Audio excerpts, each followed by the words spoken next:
स्वागत है आप सभी का। हम लोग इकोलॉजी पर कुछ एमसीक्यूज डिस्कस करने जा रहे हैं। This is part 4। सबसे पहला क्वेश्चन है, देखिए, और एक चीज और मैं आपको स्टार्ट करने के पहले बता दूं कि इकोलॉजी के ऊपर क्वेश्चन टिपिकल आते हैं, है ना। और सबसे ज्यादा गलतियां जो होती है वो इकोलॉजी वाले पार्ट में होती है और सबसे ज्यादा क्वेश्चन भी आते हैं, ठीक है। सो पृथ्वी पर सर्वाधिक जैव विविधता वाला उष्णकटिबंधीय वर्षावन कहाँ स्थित है?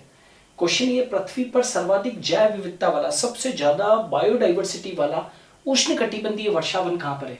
न्यूयॉर्क में स्थित है, दक्षिणी अमेरिका में स्थित है, भारत में स्थित है या इंग्लैंड में स्थित है? एक बात याद रखना कि पृथ्वी पर सर्वाधिक यदि कोई जैव विविधता वाला उष्णकटिबंधीय यदि कोई वर्षावन स्थित है तो वो कहां पर है? दक्षिणी अमेरिका के अंदर है। कहां पर स्थित है भाई? दक्षिणी अमेरिका में। क्वेश्चन नंबर 1 का जो आंसर है वो है बी।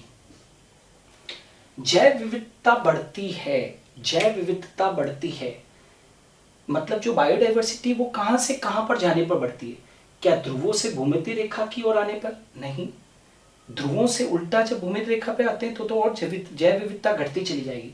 भूमध्य रेखा से ध्रुवों की ओर, यस, जब भी भूमध्य रेखा से पोल्स की तरफ जाते हैं तो हमेशा जैव विविधता क्या होती है? बढ़ती है। क्वेश्चन नंबर 2 का जो आंसर है इट मस्ट बी बी। भूमध्य रेखा से जैसे जैसे हम पोल्स की तरफ जाते हैं तो क्या होगी? जैव विविधता हमेशा बढ़ेगी। वर्तमान में नॉर्मन मेयर के अनुसार विश्व में कितने जैव विविधता हेतु संवेदी क्षेत्र पहचाने जा चुके हैं? वर्तमान में नॉर्मन मेयर द्वारा विश्व में कितने जैव विविधता हेतु संवेदी क्षेत्र पहचाने जा चुके हैं? आप अपनी एनसीईआरटी में भी जाके देखेंगे तो वर्तमान में अभी जो जैव विविधता हेतु जो संवेदी क्षेत्र है वो कितने हैं? 34 है, 34। क्वेश्चन नंबर 3 का जो आंसर है वो होना चाहिए सी। क्वेश्चन नंबर 4, प्राकृतिक आवास में संरक्षण है। प्राकृतिक आवास में संरक्षण है, प्राकृतिक आवास में संरक्षण है कैसा? प्राकृतिक आवास में जो संरक्षण होता है वो कैसा होता है? स्वस्थानीय, मतलब किसी चीज का आप प्राकृतिक आवास में जाकर संरक्षण कर रहे हैं तो वो क्या स्वस्थानीय होता है, बहिर्स्थानीय होता है, जंतुआलय यानी कि जिसको कि अपने क्या कहते हैं? जू कहते हैं, या वनस्पतिक उद्यान। तो जब किसी जीव का संरक्षण उसके प्राकृतिक आवास में जहां पर वो रह रहा है वहां पर ही जाकर संरक्षित करते हैं तो उसे स्वस्थानीय कहते हैं, इन सीटू कहते हैं। क्वेश्चन नंबर 4 का जो आंसर है वो है ए, स्वस्थानीय।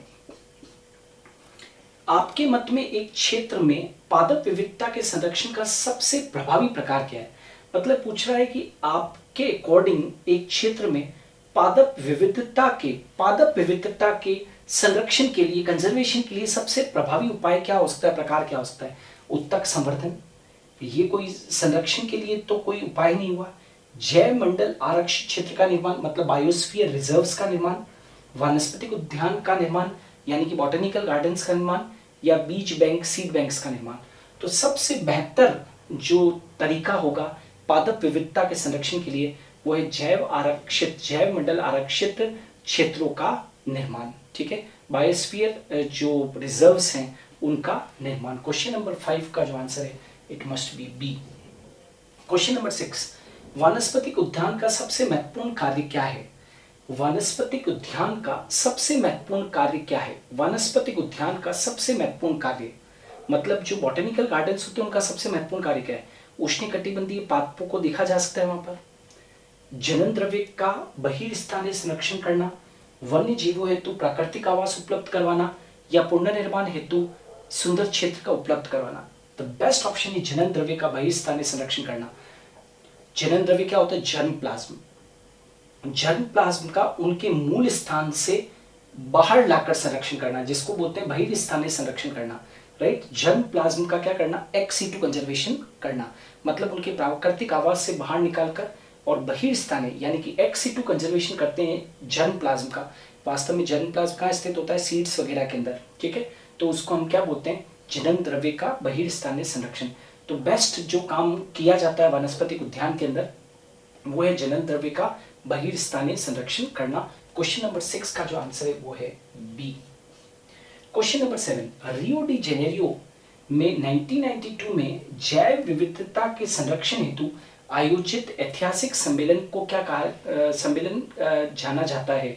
रियो डी जेनेरियो में 1992 में जैव विविधता के संरक्षण हेतु आयोजित ऐतिहासिक सम्मेलन जाना जाता है, तो वो क्या है? पृथ्वी सम्मेलन है ना, अर्थ समिट जिसको की कहते हैं। याद रखना क्वेश्चन नंबर 7 का आंसर है ये भी एनसीईआरटी से क्वेश्चन दिया गया है, पृथ्वी सम्मेलन।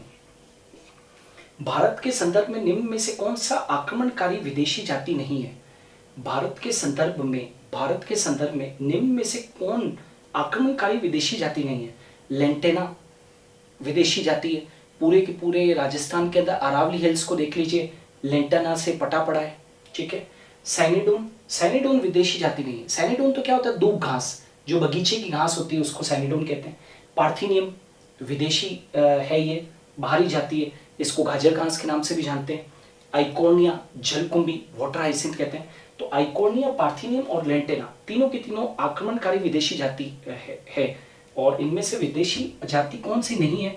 तो सैनिडोन, जिसको हम बोलते हैं बगीचे की घास या दूब घास कहते हैं, वो आक्रमणकारी विदेशी जाति नहीं है, बाकी सब आक्रमणकारी विदेशी जाति है। तो क्वेश्चन नंबर 8 का जो आंसर है वो कौन सा हो गया? बी, ठीक है। सो आज के इस वीडियो के अंदर हम लोगों ने कुछ इंपॉर्टेंट इकोलॉजी के ऊपर क्वेश्चंस डिस्कस किए हैं। मैंने और भी टॉपिक्स के ऊपर कुछ एमसीक्यूज डाल रखे, उनकी भी जरूर प्रैक्टिस कीजिए ताकि आपको नीट में लाभ हो सके। Thanks a lot.